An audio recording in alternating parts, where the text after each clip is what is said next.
The first words of the Bible, I want to say the Hebrew Bible, have been translated in a way that it seems like a story about what some guy named God did long ago. You may have heard me say that understood Kabbalistically, in the light of Kabbalah, those same Hebrew letters that appear without vowels can be read as second person to you, imperative, I hereby say to you to do, present tense, meditative instructions. Okay. And as I translate freely, they can be read to mean, and of course, this is not an authorized translation, and will other Jews disagree with me? Of course. Of course. My favorite book is Two Jews, Three Opinions. Nothing is authorized, and everything is possible, including this. In beginning, as you bring creative spirit into all that is heaven and earth, three conditions have to be fulfilled. You have to let all the chaos be as it is. The darkness and evil over the face of the deep. But notice that the spirit of creative energies hover over all you sense. Then you have creative spirit speak light into being, and there will be light.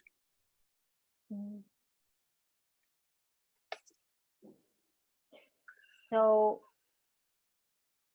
the being alive of the creation is even before the light. Creating happens before light. That's like Tao. The Tao gives rise to the one, gives rise to the two, gives rise to the three, gives rise to the 10,000 things. And you and I are sources of beginning. And every moment is a new beginning, potentially beginning to recreate all of creation and this, and have in it the power to create light, which will also gather the waters, which is love, and the plants and the flowering, and all that is the unfolding that grows out of this initial creative moment. So every moment of contact, every moment of meeting, every moment new beginning, every moment this. A word also used in the Hebrew Bible for God, just as you've heard me say or write, Bodhidharma, this mind is the Buddha. What mind is this mind? He doesn't ask this, but I ask. What mind is this mind? The mind that gets this. That gets this, thisifying thisness. 1, 2, 3. Out of itself, by means of itself, into more of itself. Creating comes out of creating, creating more creating.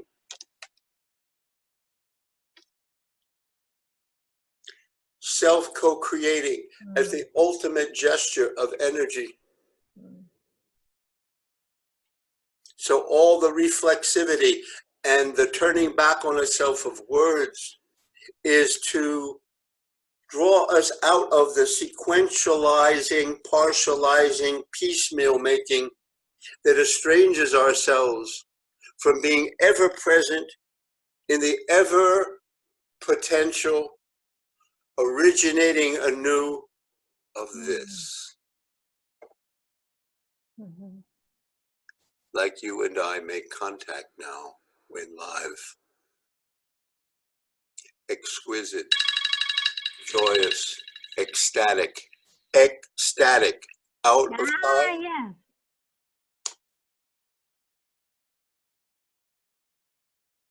Okay. So this is also what you meant in your last long email. It's what I always mean when I write to you. Yes. which hinted that it's something that is going on.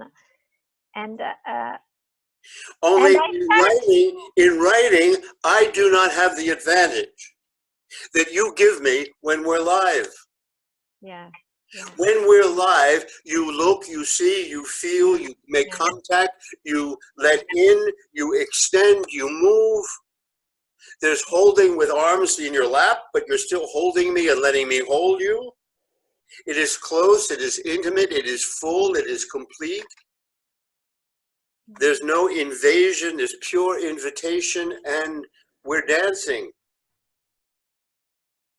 mm, And all I ever mean is to establish this ever more fully with you so that it's not only personal between you and me, mm, and it's not only mentorship between you and me, it's also that we concretize a from which so much more enters our lives and our work to radiate more, because this is the announcement of Pareshi Para Elohim et Shabayim Haveta, in beginning the Great Spirit and all that is heaven and earth. This is the timeless call of all. And this, that we are cosmic beings capable of this, that we are endowed with these creative powers. This is what I mean. We are the cosmos. She is alive. She's not just a bunch of physical forces, chemical elements, dark holes, dark matter, and all that dead, dumb shit. Dead, numb, dumb stuff that does a caricature of us as some little clumps of an accidental accumulation of stuff that became alive.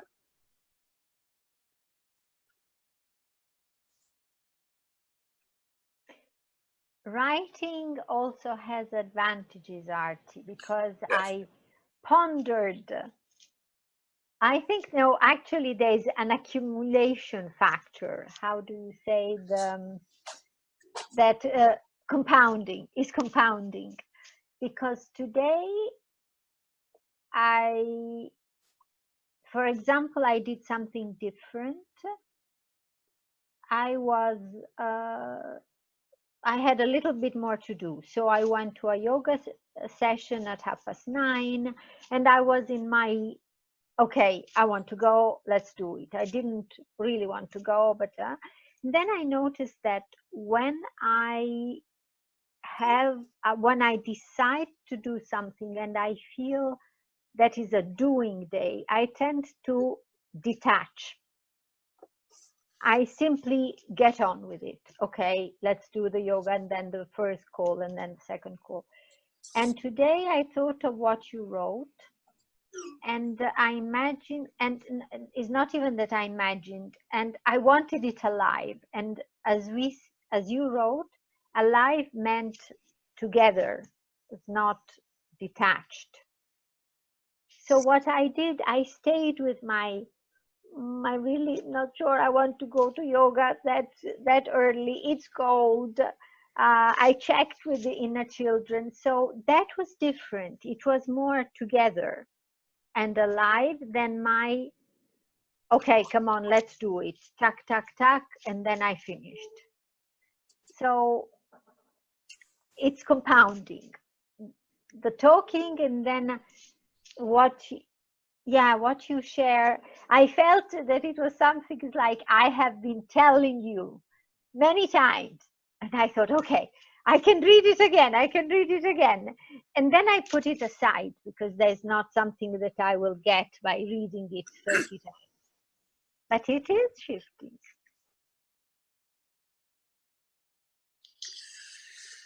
Yes, I appreciate, and it bears saying here,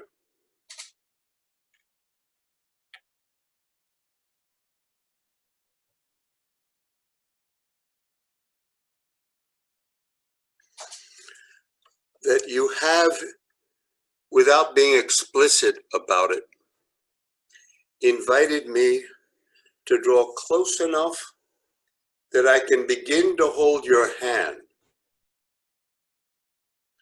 and walk with you so you feel someone at your side in a huge challenge Yes, it took us years to peel back to the point when in your early life as an infant, you were left to cry. And your parents weren't the only one to do that then. That's been the way. That's the way you teach a child. You got to take care of yourself. And you learned, as everyone has for a very, very long time, since civilization arose and mothers could no longer hold infants for 5 years, so they feel utterly accompanied, and their feet don't have to touch the ground until they're ready to go on their own and zoom. No, you had to get strong and tough, and you had to suppress any longing for something other than what you knew was all that was going to come anyway, which is you were going to left to fend for yourself. And you erected a life, a successful, glorious, accomplished life, multilingual, multi-professional, multi-continental executive coach who can go and do and function in all these settings. Having apprenticed yourself with an intellectual and a journalist and a scholar who himself toughed it through war injuries and everything else, and you learned how to do that. Yes. Only birthing humanity that is equal to healing in the name of all that is doesn't happen inside such armor. So you have me walking at your side as you bit by bit find your way to peeling back the layer upon layer upon layer of all the highly competent ways to cope and deal and deflect and detach and to do all the rest of that and distract so that you don't have to feel and you don't have to deal and you don't have to be dependent upon feeling anything necessarily except turned on and delighted and distracted and all this kind of amused. But you know, the relating can be kept, you know, carefully grounded and safe. Definitely. So what I'm describing, of course, is my own journey and the journey for all of us in this time in history to some degree, different ways. Nobody would sign off on this as the truth for them, but probably all discerning people could find something of themselves in what we're saying here. So yes, you need the writing and the exchanges that we do, the email daily to bit by bit by bit catch yourself. Allow me to hold your hand a bit more. Invite just another layer maybe of peeling. So you do what we call, or I came up with, walk down that hallway to where that screaming infant still lies within you, wailing and completely bereft of any hope of ultimate comfort, accompaniment, soothing, so you can bit by bit approach her. And for all time, lavish that comfort and retroactively bring in first your own life and then the life of others. All of us. That's the gesture of humanity. We are living on top of such unimaginable horror.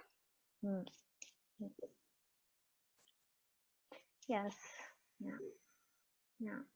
And this is a great motivation because I know that I can only comfort others if I can find and comfort myself. Something like that. It may not. It's not totally linear, but at least I can. We all. I can role model. We're all wounded, and we get into healing or therapy or coaching to help others as a way to help ourselves. And it's true, we can probably do stuff for others before we can do it for ourselves, but always limited by how little we've done for ourselves. So it's always some like this. It's not just this and this. If you didn't do this, you can't do that. So you got to do this first so you can do. There's always some this. You know, doing for others is a way of doing for ourselves until we can do for ourselves even more in the name of health. You know, it's dance like, cuddle like, holding like. Yes, yes, that's very true. That was one of the mysteries when for many years, I wasn't really eating and very well, and I did not like myself. And yet I met so many supportive and loving people. So I learned that is not, oh, I can only attract loving people if I love myself. No, I would never have moved an inch if that was. So it is, as you say, it is a dance. Yeah. And to appreciate that newness happened out of, by means of, into more of herself. And that we put that on a plain piece of paper, we make a figure 8. If we put it in 3 dimensions, it's a fat bagel or torus. Yes, it's the torus, yes. But if we do it 4 dimensions through time, it makes these kinds of gestures that in the 5th dimension is life. 5 is alive. The 5 lines, 4 limbs, and 1 spine. The 5 leafed, the 5, you know, the leaves on many plants with 5ness, water molecules, they cluster as pentagons with 108 degrees among them. The 5 is alive. It's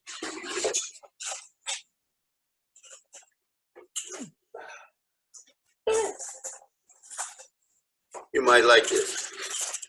Oh, I see that you have built. Well, if 1 is the unity of all, and 2 is pairing, there is no 1 without otherness, and the relation between them is 3, which makes triangle all form. When we add the 4, they become systemic and able to be the simple solid that in geometry is the tetrahedron. In every system is the 4ness of the 4 major clusters of energy in all realms. But 5 is alive, makes it completely symmetric. You know, 3 with a 1 on either side there's a beauty to it. That this is life, and 5 is alive. The 5 fingers and 5 toes and 5 senses here. The pentagon, take any 2 chords, they overlap, they form the golden mean, named for an Italian mathematician, Fibonacci, that makes the spiral of all growth comes out of a pentagon. It's amazing. So why mention that?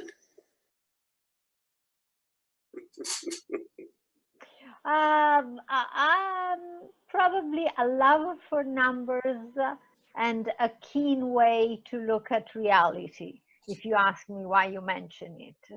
Yes, and to show that there's an elegant precision in the unfolding out of, by means of, into more of herself that she then systematizes and brings to life. Those are the steps in the first chapter of Genesis. Those are the steps in our unfolding.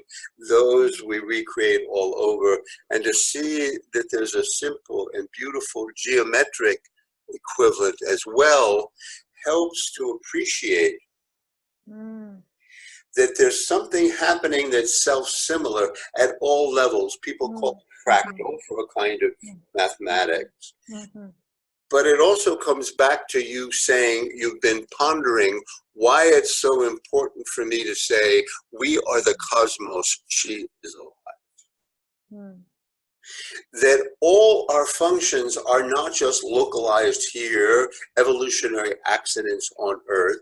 They're expressing of principles that are all pervasive, timeless, and universal. They play out in us in one body with 2 sides and 3 sections and 4 energy systems and 5ness here and a 6th sense is the container of all and so on. 7 stages of 7 years of growth stages, 7 cycles of creative unfolding in plants and mammals and da-da-da, and 8 makes the completion of it all, and 9 is the new 0. And that's at every level. And so to say that, and to begin to appreciate that precision, the beauty, the poetry, the dance, which is number in space, the music, number in time, that we are the dancing poetic music of it all, puts a relationship and an access to the ultimate powers that are ours to bring to this plane. It helps tell us who we are in a way that's concrete, not fanciful, not a belief, not a good idea, not an imagination, not shit you make up. It's like 1 and 1 make 2 in all base systems. That's not made up. That is important. Yeah. Thank you for taking time, because I sensed that it was a statement, a declaration that brought everything together at a very deep level. And when you again tell me, I realized that it's something that for once I could feel throughout my life, because I could feel when I am in a flow, what I would describe a flow. And the flow is elegant in the sense that I feel that I will always end where I need to go, and I always receive what I need to receive. Beautiful. And it's a feeling for once. Huh? Yes. It's Beautiful. not a thought. Beautiful. And then when I no longer feel it, which is, I would say, for now, the majority of the days where I'm on and off, then it fragments. The feeling fragments into thoughts, into actions, and the elegance is no longer there, because there's a lot of superfluous that is there. Whereas for me, the elegance is just like a statue where all the marble has been chipped off, and that is the essence that remains. So when you say this, that is the link. So that is why it is alive. Yeah, because it feels like a living flow, that I am part. Beautiful. Yeah. Now let me voice, acknowledge, nod to another stream in the living flow. Mm-hmm. I can imagine entitling this video, "A Glimpse of Advancing the Advance." And I would want to introduce you as the daughter who is speaking to me from Lausanne, French-speaking Switzerland, having grown up in Florence, the daughter of a father who not only a war veteran, but became a scholar of the Italian Renaissance. She is steeped in some knowledge of the great, great figures of that time and something of the momentous event that was in human experience. And what we can say now is we are in the midst of a new Renaissance. And all that you were exposed to and what you would see as the flowering as you walk around your native city, whether it's David or whether whatever it is, in Firenze, and you see the magnificence of what inspired these people. It was a coming into civilization and expression in a way that brought them to a sense of world historic, human, and divine proportions mixing together that is happening again here in a way where what they didn't have available, the confluence of East-West meditation, yoga, energy healing, Qigong, all of this becomes embodied in us in this way. It finally lets us, yes, become again as infants. In a way, the signature of all energy, the way we embody in our physical expression, our mental reflexivity, our spiritual truths, I am that I am, as above, so below. And we get the beautiful harmony of it all at a time when we, as a human family, but as cosmic beings, are able to bring heaven to earth as never before. That flow is here too, dear heart, daughter of the Renaissance.